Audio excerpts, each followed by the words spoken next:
ज्ञानञ्जनशलाकया ज्ञानञ्जनशलाकया चक्षुरुन्मिलितं येन तस्मै श्रीगुरुवे नमः। श्रीचैतन्यमनोभीष्टं स्थापितं येन भूतले स्वयं रूपा कदा मह्यं ददाति स्वपदान्तिकम्। वन्देऽहं श्रीगुरु श्रीयुतपदकमलं श्रीगुरुं वैष्णवं च श्रीरूपं साग्रजातं सहगणरघुनाथं वितं तं सजीवं साद्वैतं सावधूतं परिजनसहितं श्रीकृष्णचैतन्यदेवं श्रीराधाकृष्णपादान् सहगणललिता श्रीविशाखान्वितां च। हे कृष्ण करुणा सिन्धु दीनबन्धु जगत्पति गोपेश गोपिका कान्त राधाकान्त नमस्ते। तप्तकाञ्चन गौरङ्गी श्रीराधे वृन्दावनेश्वरि वृषभानुसुते देवी प्रणमामि हरिप्रिये। वाञ्छकल्पतरुभ्यश्च कृपा सिन्धुभव एव च पतितानां पावनेभ्यो वैष्णवेभ्यो नमो नमः। जय श्री कृष्ण चैतन्य प्रभु नित्यानंद श्री अद्वैत गदाधर श्रीवासादि गौर भक्तवृंद। हरे कृष्ण कृष्ण कृष्ण हरे हरे, हरे राम राम राम हरे हरे। हरे कृष्ण कृष्ण कृष्ण हरे हरे, हरे राम राम राम हरे हरे। हरे कृष्ण कृष्ण कृष्ण हरे हरे, हरे Ram Ram Ram Hare Hare. Hare Hare Krishna, Krishna thank you. Panchali माताजी, हरे Krishna. Hare Krishna, Indulekha Mataji, thank you for doing the Manglacharan. Hare Krishna Thank you. Mataji, Danvat Pranam. Please accept our humble obeisances. All glories to Srila Prabhupada. Thank you for joining in and making yourself available and giving your precious time, Mataji. So, Mataji, we are now, this week, we are trying to relish the Ram Katha. So, how, Mataji, would you like to read the text? Or how would you like, are you just giving an impromptu class? Mataji, thank you first of all. Thank you very much for giving me the opportunity to do service on such a wonderful, wonderful topic around Ramkatha, especially as we've just gone through Ram Navali. I'll just read through the text, and then we'll do a bit of discussions and open discussion, and then if there and hopefully all of us can join in. So. Let me just. So before I start, I offer my prayers to my Guru and all the Gurus. By His mercy, I'm able to share this Ramkatha with all of you.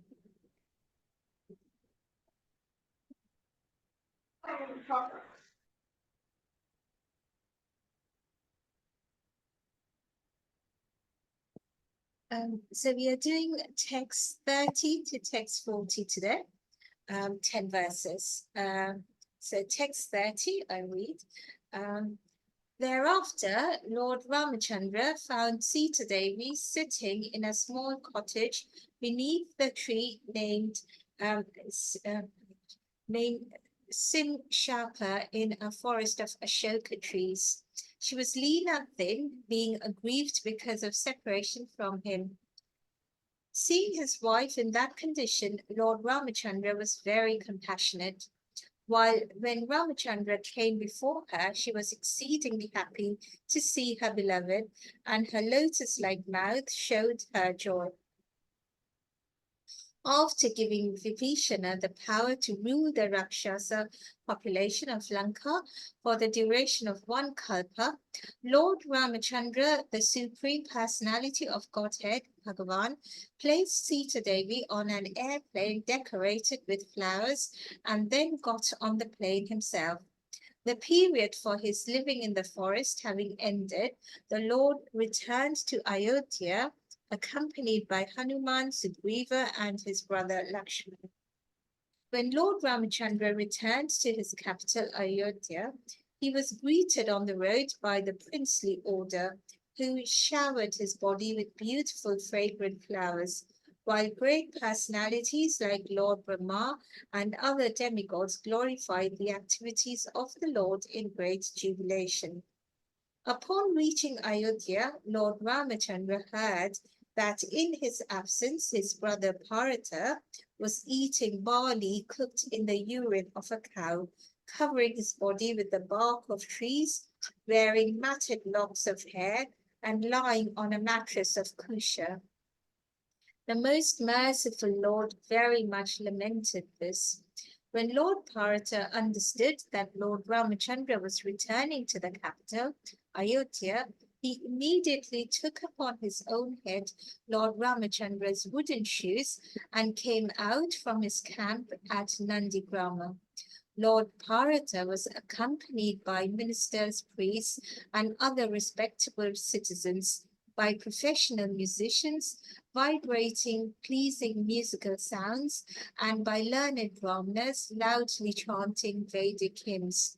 Following in the procession were chariots drawn by beautiful horses with harnesses of golden rope. These chariots were decorated by flags with golden embroidery and by other flags of various sizes and patterns. There were soldiers, there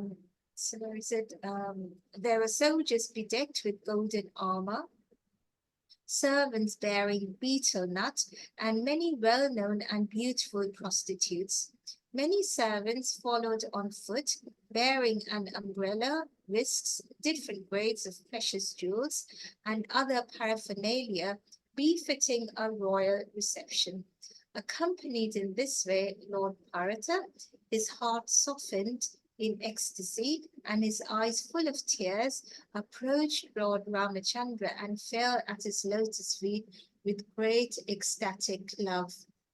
After offering wooden shoes before Lord Ramachandra, Lord Bharata stood with folded hands, his eyes full of tears, and Lord Ramachandra bathed Bharata with tears while embracing him with both arms for a long time. Accompanied by Mother Sita and Lakshmana, Lord Ramachandra then offered his respectful obeisances unto the learned brahmanas and the elderly persons in the family, and all the citizens of Ayodhya offered their respectful obeisances unto the Lord. Hare Krishna. So thank you again very much for giving me the opportunity to share a bit of Ram Katha with you. Again, if I do make any mistakes, please do correct me. So we'll be discussing verses 30 to 40. This is where Lord Ram had defeated Ravana, and he's just come to Mother Sita to rescue her, and then they all return to Ayodhya, and then we come across a bit about Bharat. Now, Ramayana, so as we know, Ram and Ayana.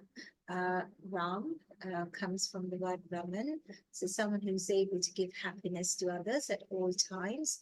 And Ayan or Ayana is what we mean by journey. So Ramayana, we are studying, we are discussing the journey of Sri Ram.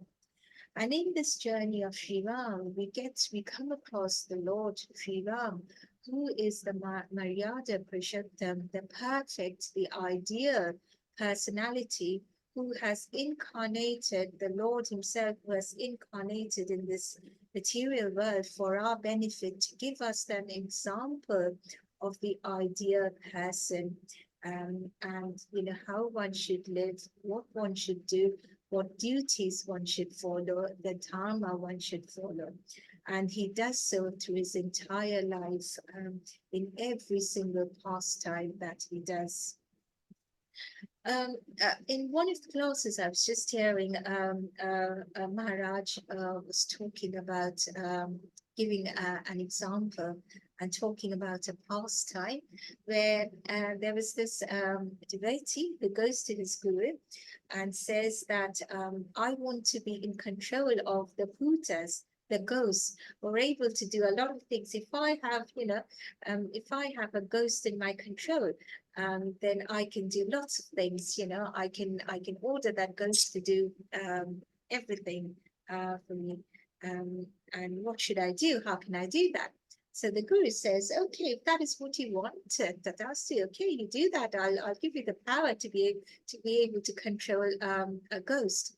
So this devotee went away and he was able to control a ghost. And then, he was able to make the ghost do whatever he wanted to do. But then after a while, he came back to the guru again and said, what will I do? Just save him. Save me, save me. And the guru says, why? You should be happy. You are controlling a ghost now, and you're making the ghost do all your work, whatever you want. And the devotee said, oh, but the ghost never stops. He never stops. He just keeps wanting to do something. And then he tells me, if you don't give me some work, I am just going to kill you because I need some work to do. So what can I do? Please save me. So the guru says, okay, I'm giving you a task. You go back to where you live and you get a bamboo stick and put that bamboo stick on the ground and ask the ghost to go up and down that bamboo stick continuously. When you want to give some work to the ghost, make him do the work, but then otherwise keep him engaged and let him go up and down that bamboo stick. Now, what do we mean by that? So what we are being taught through this is that it is our mind we should control.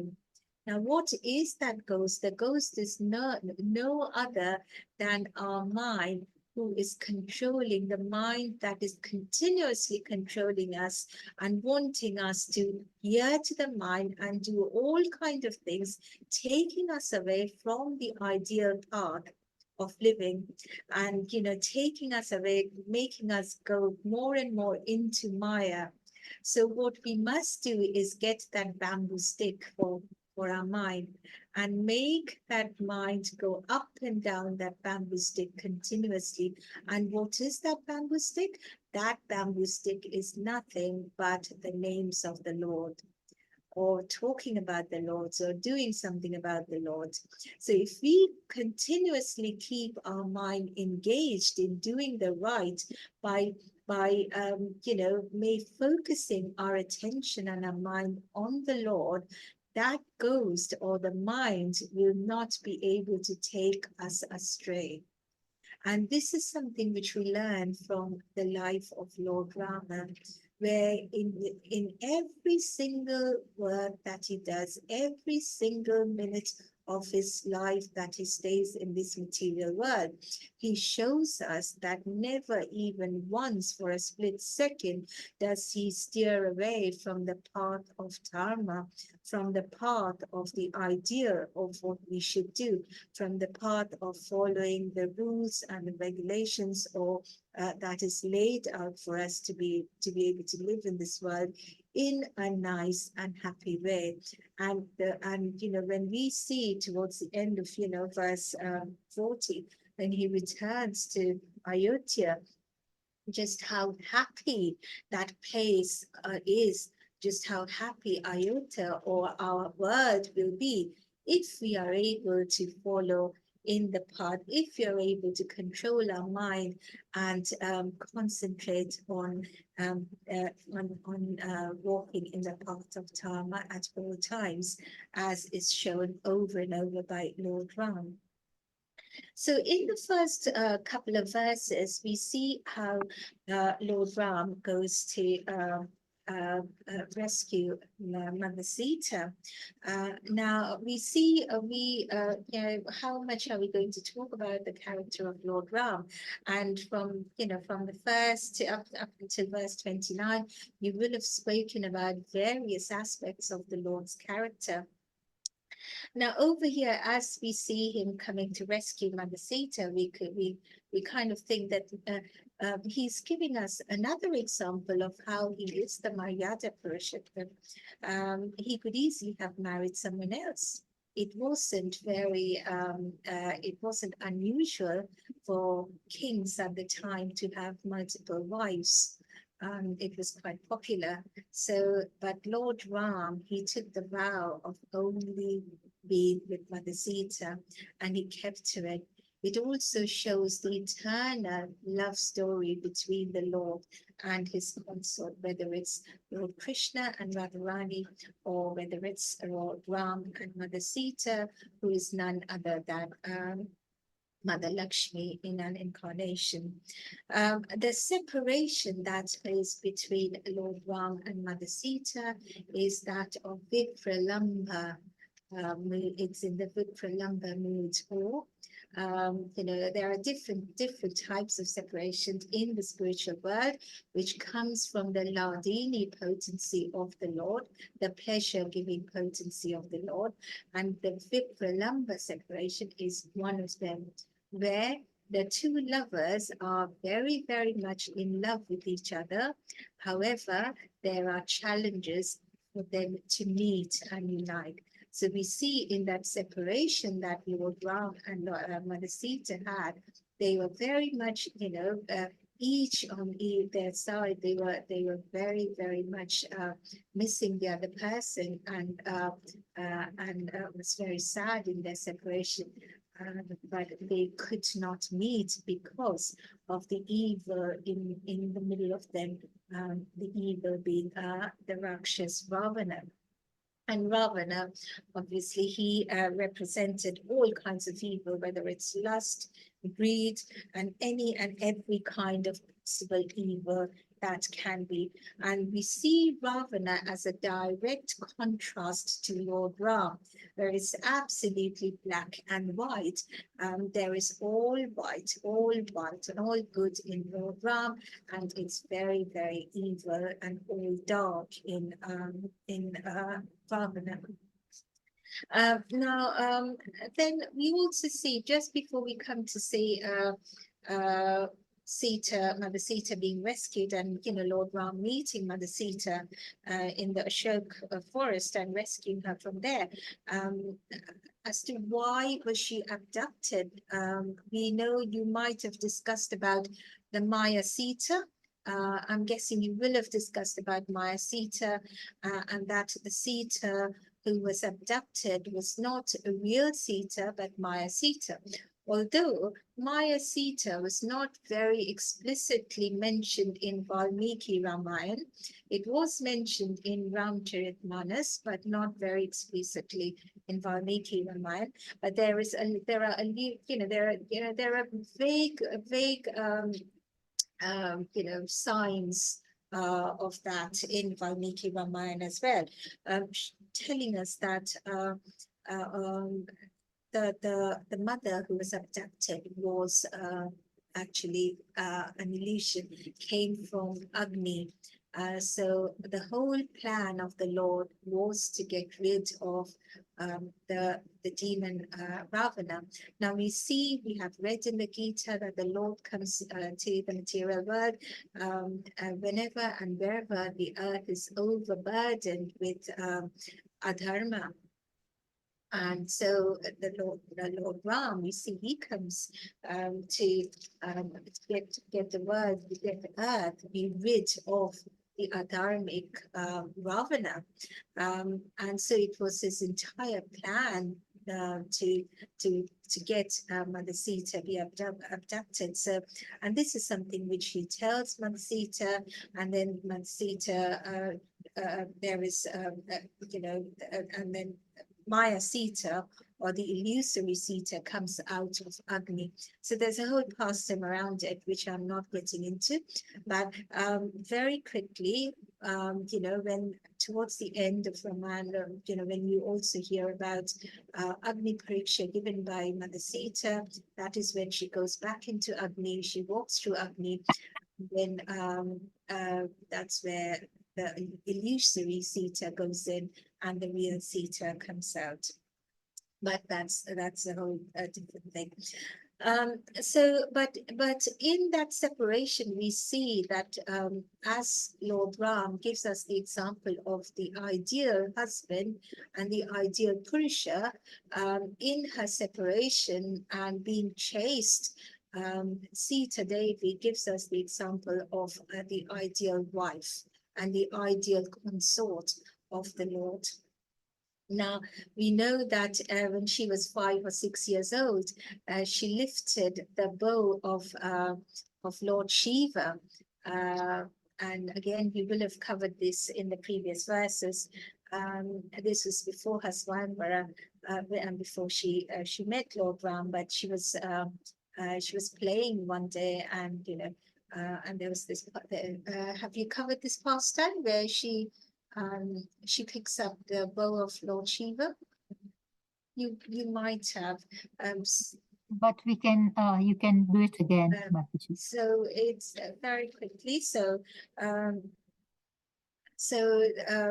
Vishwakarma, the architect in the heavens, he gave bows and arrow to both Lord Vishnu and Lord Shiva because there was a fight, and then Lord Shiva dropped his bow near Mithila, near where King Janaka ruled. And King Janaka asked his soldiers to bring that bow to his palace, but it was about, it was so heavy, the soldiers couldn't do that. And there were, about 200, 300 soldiers who were, finally was able to, slightly move the bow a little bit.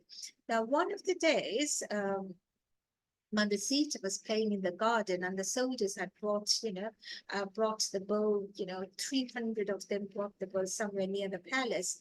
And Mother Sita was playing one day, and then she wanted some fruit from the tree. So she was looking around for a stick, and she saw that bow. So she went and picked up the bow, used it as a stick to get the fruit from the tree. And King Janak saw that from his, from window, and he thought, and he immediately knew that Sita Devi, that his daughter was someone special. So now this Mother Sita, who, at the age of 5 or 6, was able to lift something that heavy, which 300 soldiers were able to pick that bow up, whereas Mother Sita was able to do that herself. This Mother Sita, how can we believe that she could be abducted by one Ravana? She had the strength to herself kill everybody if she wanted to. So we understand how both the Lord and Mother Sita were playing their parts in this Leela, so that they can get rid of the evil in Ravana and all the other Rakshasas as well. But the other thing we get to learn from this whole episode is that why was she abducted? Now, she did not listen to Lakshman, and she came out of that, that rekha that was made for her, that boundary that was made for her by Lord Ram. And she insulted Lakshman very much when Lakshman asked her not to not to go out of the boundary. And she heard a sound in the forest. She thought her husband was in danger. She asked Lakshman to go and help, and Lakshman said, I don't think that is right. My brother asked me to look after you. And Mother Sita insulted Lakshman, saying that, maybe you have lusty eyes on me, and you don't want your brother to come back. Now, we know that the Lord can suffer insults towards himself. He does not mind, even if he's so merciful that he forgives someone. I mean, we are making, yesterday, Prabhuji, Partha Prem Prabhuji was teaching us how we make so many mistakes in our entire lives, and the Lord forgets all of that. He is so merciful that he forgets everything, and he still keeps giving and giving and giving to us.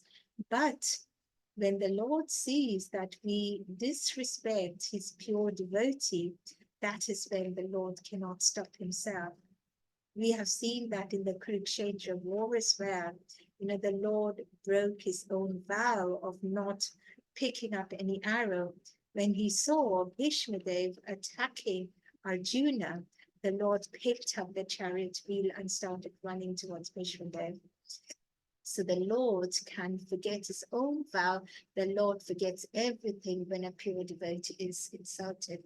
So by the fact that, Mother Sita is insulting a pure devotee, we are also being taught that, yes, if you do so, you will face the consequences. There is no getting away from the fact that you have insulted a pure devotee.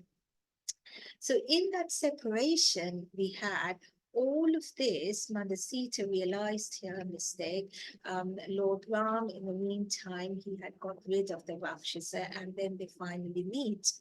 And in the initial verses we read today, we see how Mother Sita was so lean and she was suffering so much, and the Lord was so sad to see how her condition. However, they unite, and they then start towards Ayodhya. And starting, so they take Ram, Lord Ram, Lakshman, Mother Sita, and also the monkey king Sugriva. There's a mention of them flying back in their chariot. And what chariot did they take? Does anyone know the name of that chariot in which they fly back to Ayodhya? Was it Pushpak Viman? Yes, Mataji, that's right, Pushpak Viman. And does anyone, would you know who did it belong to initially?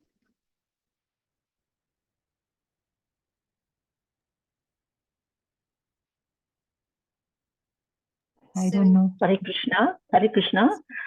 Did it belong to, I think it belonged to Kuvera, then Ravana fought Kuvera and took it away from Kuvera, and then it was Ravana's Pushpakaviman. Yes, Mataji, thank you. So it was made by Vishwakarma, and it was made for Lord Brahma, and then Lord Brahma gave it to Kuber, and then Ravana snatched it from Kuber, and then when Ravana was defeated, Ravana's brother Vibhishan gave it to Ram. And then after Ram and Mother Sita, and then Mother Sita requested that the entire monkey army come with them to Ayodhya. So everybody, the chariot could expand. No matter how many people got onto it, the chariot would expand and accommodate everybody.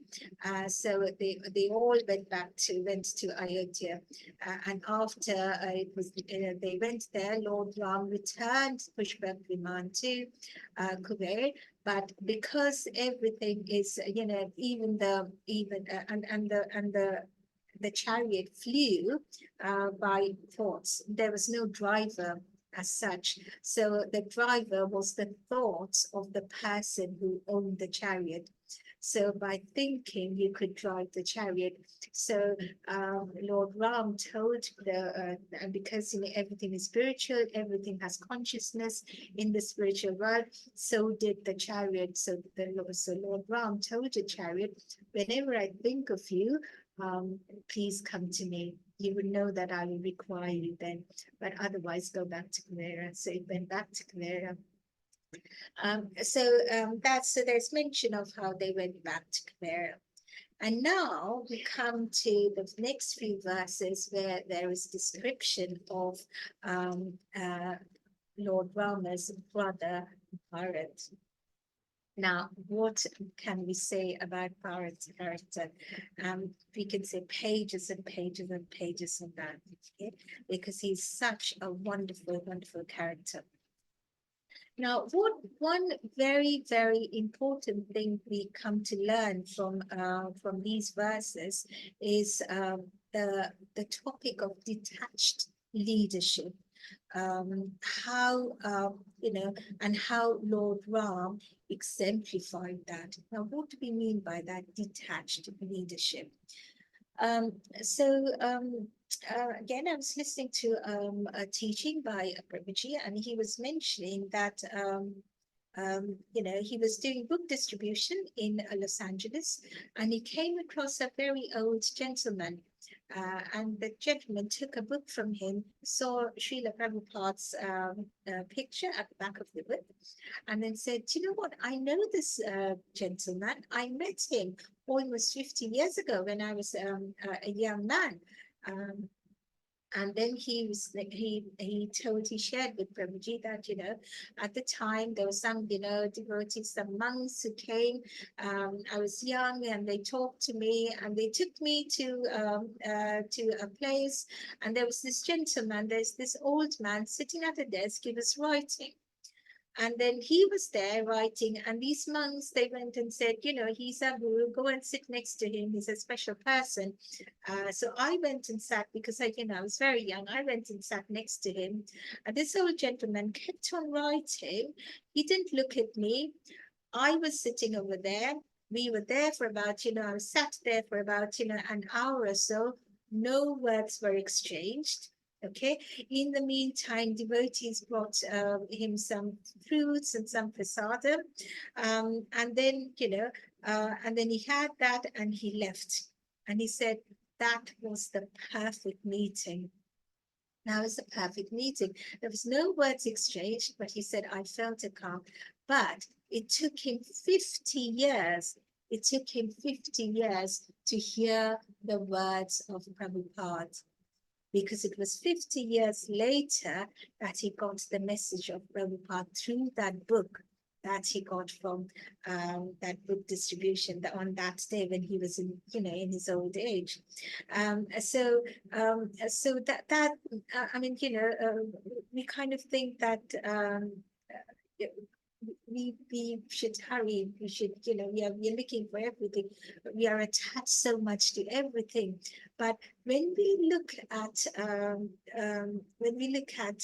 how Lord Ram teaches us to enjoy everything, to have the perfect life, and yet be detached from whether it's his kingdom, whether it's family, but yet being able to live the perfect life. So similarly, this gentleman, he said, it took him 50 years to hear the actual words of Prabhupada, but that meeting where he sat next to Prabhupada, he was this close to the Guru, but there was no words exchanged, and he said that was perfect. So we see that,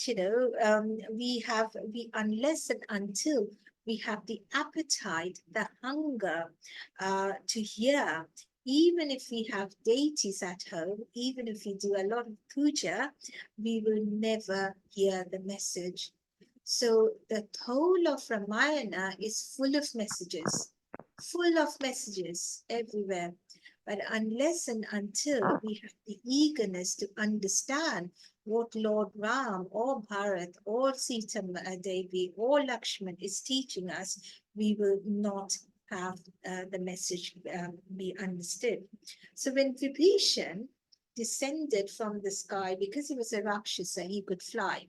So when Vibhishan, before the war, he came to meet Lord Rama, there were different responses in Rama's army. Some said that he's Ravan's brother. You shouldn't trust him. Just kill him. He's a spy. He's coming, to deceive you. Just kill him. There were others who said, well, he's come unarmed, so he's not carrying any weapons. So let's hear him out. Let's see what he does. And then Lord Ram says, you're all thinking from your perspective and his perspective. Why don't you see things from my perspective?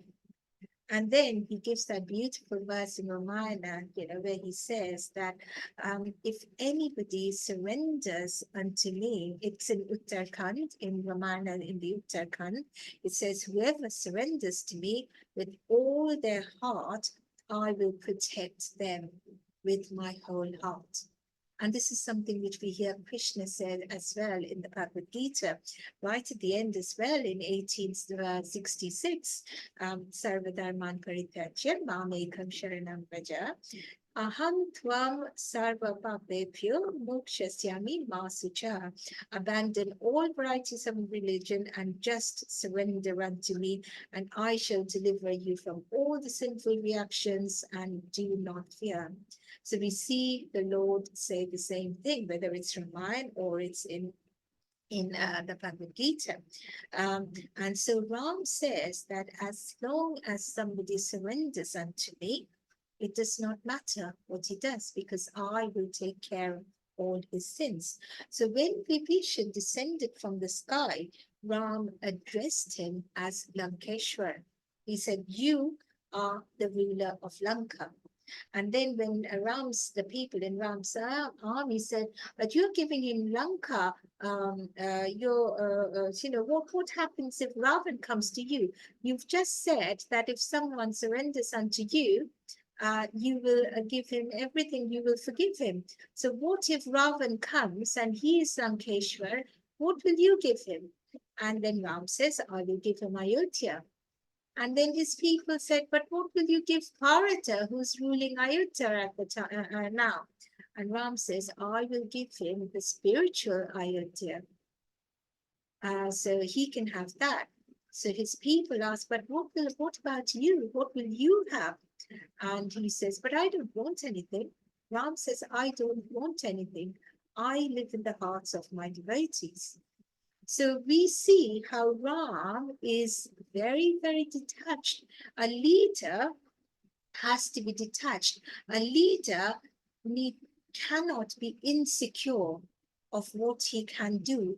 A leader has to be ready to give himself up for any service in a detached way. And that is what we see when we see Ram and his dealings with Vibhishan. So right from the first time he met Vibhishan, where Vibhishan came and surrendered unto him, or he was already a devotee. I mean, Vibhishan had Ram written on the walls of his house, Ram, Ram, Ram. And when Ravan heard about that, he came and charged at Vibhishan and said, why do you have Ram written? He's my enemy. And Vibhishan said, he was very clever. He said, oh, but that's not Ram. That's you, Ra. And then M, the Ma, is Mandodari, your wife. So I'm paying my obeisances to my brother and my sister-in-law. So it's not Ram. But Vibhishan was always a devotee. So right from the first time when Lord Ram met Vibhishan to this verse where we see that he made Vibhishan the ruler of Lanka, and he gave Vibhishan the boon of a long life, so that he ruled Lanka for one kalpa. Now, what is one kalpa? Does anyone know?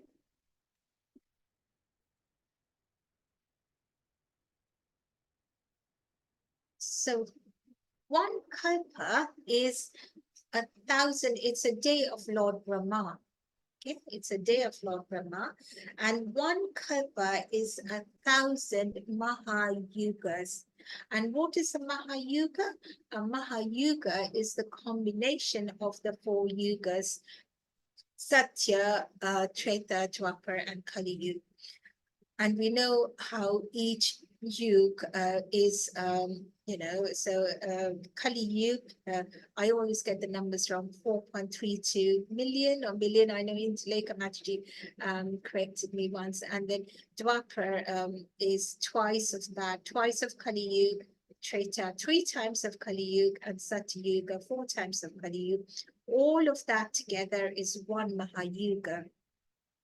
1,000 of these Mahayugas make up one kalpa, which is 12 hours of the 24 hours in a day.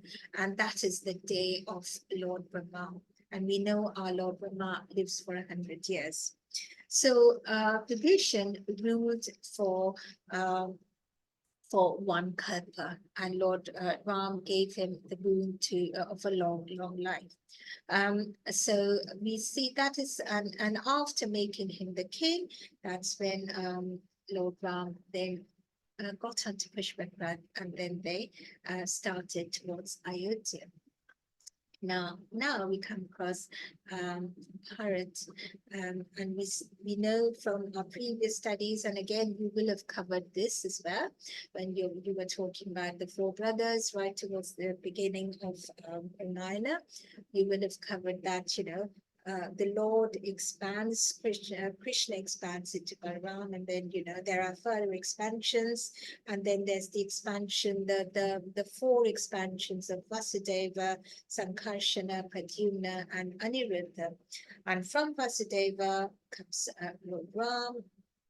Sankarshana is Lakshman, and Pradyumna is Bharat, and Aniruddha is Shatrughna. That's one way of seeing the four brothers. The other way that we can also see the four brothers in is that they are also the four pillars of a material life, of Dharma, Artha, Kama, and Moksha, where Lord Ram signifies or is the embodiment of Dharma, Lakshman is Artha, Bharat is Moksha and liberation, and then Aniruddha is Shatrughna, and he talks about calm, but all in the positive way as the ideal way of doing things or living. Now, Bharat's character, again, we can talk for hours and hours on Bharat's character because there's no end to what a pure devotee he was, you know. His devotion towards Lord Ram was awe-inspiring. It was just so pure. Now, Bharat also means someone who can take the burden. And we see the entire life of Bharat, he had taken burden. He took the burden of looking after Ayodhya in the absence of Lord Ram. And he also took the burden, and he had to bear the burden of the false allegations that were thrown towards him over and over and over and over, when he was blamed by everybody, including his father and including his close ones and, you know, the people of Ayodhya, and he was blamed for Lord Ram having to leave Ayodhya, because everybody thought that his mother Kaikeyi did what she did, and sent Lord Ram away into exile only because she wanted to make Bharat the king, and she wanted to do that because Bharat himself wanted to be the king. So we see Bharat in his entire life, he had this burden on him. But did he protest? Did he say anything? He was completely unaware, you know, he completely did not care for himself or what people said to him. There's this pastime where we see there's, there were quite a few frogs who were going up, who wanted to go up a mountain. It was a steep mountain. And then all the frogs, you know, none of the frogs could reach the top. They all tried, and after a while, the frogs, you know, they fell back. Apart from one frog, he was able to just climb and climb and climb and reach the top of the mountain. And then after he reached there, and then he came back, the other frogs asked him, you know, how did you reach there? Because it was so dangerous. And as he was climbing, we were all shouting. We were all, you know, the frogs, the other frogs, they were talking amongst themselves. We were all shouting that it's a dangerous path. Just come down and come down. But this frog, he just went up and up and up, and he was so determined. And then it was found out that the frog who reached the top was a deaf frog. So all that shouting from the other frogs about, warning him about the dangers of, climbing that steep mountain, etc., was not even heard by this frog. So similarly, we see Parrot just, he was deaf to all the blame that was coming towards him, all the difficulties that he was bearing because of, what had happened. And we see Parrot in his single-mindedly just serving Lord Ram and doing his best to look after Ayodhya, which he knew was entirely the property of Lord Ram. That kingdom, that kingship belonged to his brother Ram, and his duty was to see that that kingdom remained perfect, so that Lord Ram can come and rule it well. So that's what we see, but again, Parrot's character is so wonderful. We also know that, India, and another name of India is Parrot. And the name Parrot comes from quite a few characters actually, but one of the Parrot was Parrot, Lord Ram's brother, and that's where India got its name. The other Parrots were, of course, one was Parrot, King Parrot of Jara Parrot fame, and we'll read about King Parrot. He was a wonderful devotee again later in Srimad Bhagavatam. That was one Parrot. The other was Parrot, who was the son of Shakuntala and Dushyant. We will hear about that as well. And the last one is, there was a very, very famous rishi, a sage, called Parrot, from whom we see who was very good in dancing and music, and even the devatas and the gods learned dancing from him, and the dance Bharatnatyam comes from him. And so his name, that Bharat Muni, his name also contributes to the name of Bharatvarsh. So Bharatvarsh, we see that we see there are 4 Bharats who contributes to the name of Bharatvarsh, and one of those Bharats is the brother of Lord Ram, this Bharat we are talking about. So before Lord Ram reached Ayodhya, he sent Hanuman to see to Ayodhya, and just to see just to see if there is any trace of attachment in Bharat, in wanting to remain a king. Because Ram didn't want to snatch away Ayodhya from him, so he wanted to see that. And in the Bhagavad, in the verse, we see that they actually went to Camp Nandigram. Now, Ram knew that when he left for his exile, he knew that his brother Bharat was Ram was fully aware that his brother Bharat was capable of ruling Ayodhya very, very well. So that is the reason he sent Hanuman just to check if Bharat had that attachment towards being a king. And right at the beginning, we said that how through these verses, we get examples of how to be perfect in detachment. So whether it's the detachment of a husband and wife, whether it's the detachment of, the leader, the king, being detached from, ruling without any attachment to the Maya of wanting to own something. But when they found that Bharat, when Lord Ram found out that Bharat was living in Nandigram and he was barely eating, he was eating, it says barley dipped in the urine of a cow. He was just wearing the bark of a tree and was sleeping on kusha. Kusha is a type of grass. Durba, do you know what it's Durga, if you know. So Kush is type of the young grass, soft grass. And he was really living the life of an ascetic.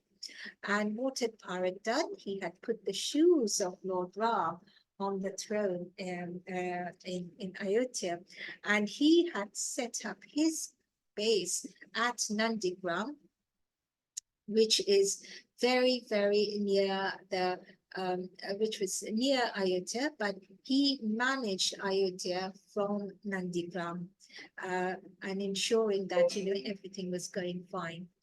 Now, it's interesting that Prabhupada uses the word camp before Nandigram. He says, if you read, it says Camp Nandigram. And this is something we see in Prabhupada quite a lot. When he wrote letters, he always wrote Camp Los Angeles or Camp Mumbai. So he wrote that. And that is because Prabhupada thought of spreading Krishna consciousness as a mission, just as the military has a mission. So camp is a military word, and he thought of exploring, expanding Krishna consciousness, of, giving out or spreading the word of Krishna as very, very much a mission. So we hear how as soon as, Bharat came to know that Lord Rama was coming, he immediately went, and along with it, there was a huge procession. And we know that, Diwali happens when Ram is welcomed into Ayodhya, and the whole city was lit up with lamps, beautifully decorated with flowers. And again, we see another very, very interesting thing we see over here is how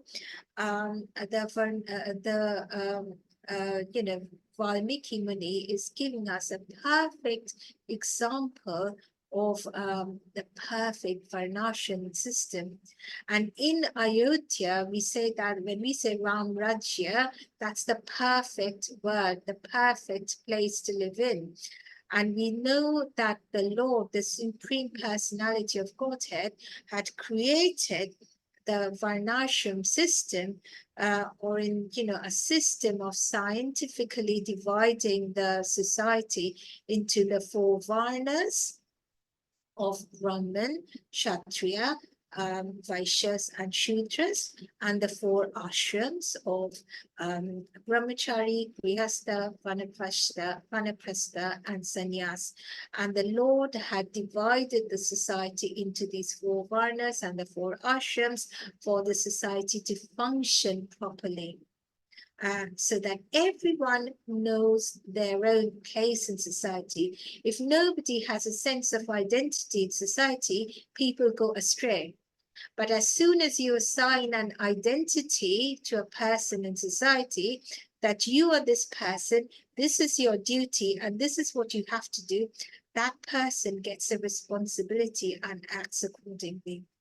So when in that procession that followed, that formed to welcome Lord Ram into Ayodhya, we see Brahmanas, we see people of all ages, of all the ashrams, we see people of all varnas, we see the Brahmanas, we see the musicians, and we also see the beautiful prostitutes. All of them are together, all together singing and dancing and wanting to welcome. So we see a perfect example of the Ram Rajya we hear about, where the Varnashram system works perfectly and everyone is, lives peacefully with each other. And they all welcome Lord Ram into Ayodhya, and Bharat, with tears in his eyes, he welcomes, he goes and he touches Lord Ram's feet, and he puts Lord Ram's shoes in front of him, and Lord Ram had tears in his eyes as well, and the 2 brothers embraced each other, and that separation of so many years. But Bharat did go to meet Lord Ram when he was in Chitrakoot, but that separation was immediately, all that pain was washed away with the tears of the two brothers. So everybody welcomed Lord Ram, Lakshman, Mother Sita, and the Vanar army, and they all proceeded towards Ayodhya, where Lord Ram will take up the kingship. And then from the next verses, we will hear more about Lord Ram's how he ruled Ayodhya. So this is only up to verse 40. So with this, I complete the discussion. If I have made any mistakes, please do correct me. Hare Krishna. Hare Krishna, Mataji. Thank you so much for this wonderful description and taking us to the journey to Ayodhya with Ram. Mataji, so when the two brothers, the separation of Bharat from Ram, can we call it Vipralamba, or is it just between two lovers? It is, it is two lovers, but I suppose we can. It is because it is also, the Pralamba is also between the devotees and the Lord, the separation from the Lord with the devotees. And Bharat was the ideal devotee, so we can call it Pralamba as well. Yes, Mataji. Okay, and then I probably didn't hear properly, attentively. How did Ram test that Bharat did not have any slight bhav of ruling the kingdom? Yes, Mataji. So that is because he sent Hanuman in advance to check what Bharat was doing, where he was. And then Hanuman went and said that Bharat doesn't even live in Ayodhya. He was ruling Ayodhya from Nandigram. And it was your, he was ruling it in your name. It was your shoes on the throne. So that is how he realized that his brother didn't want that. He was just keeping Ayodhya as the perfect kingdom only so that his brother can come and start ruling a perfect and not a kingdom in disarray. And the four brothers, Mataji, you said the four expansions, so which is which?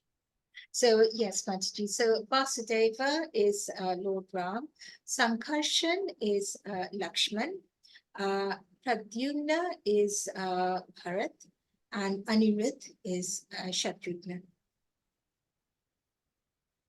So we see Sankarshan or Lakshman, we also see his other expansion in Anantashesha and Sheshna, yes. Or Lord Balaram, Lord Nityanand. Thank you very much, Mataji, for that clarification.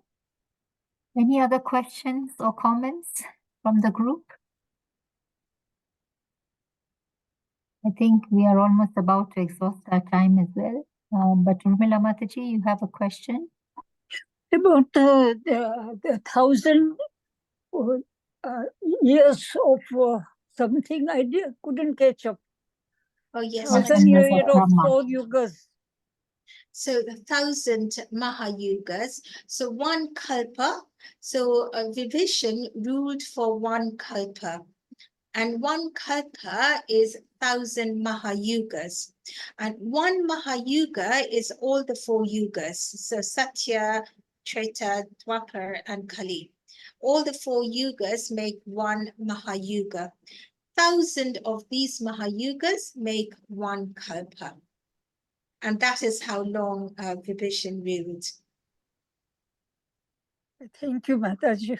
Thank you, Mataji. Thank you very much. I think we've exhausted our time. Can I request Prashnatma Prabhu? Is it possible for you to end the session for today? Hare Krishna.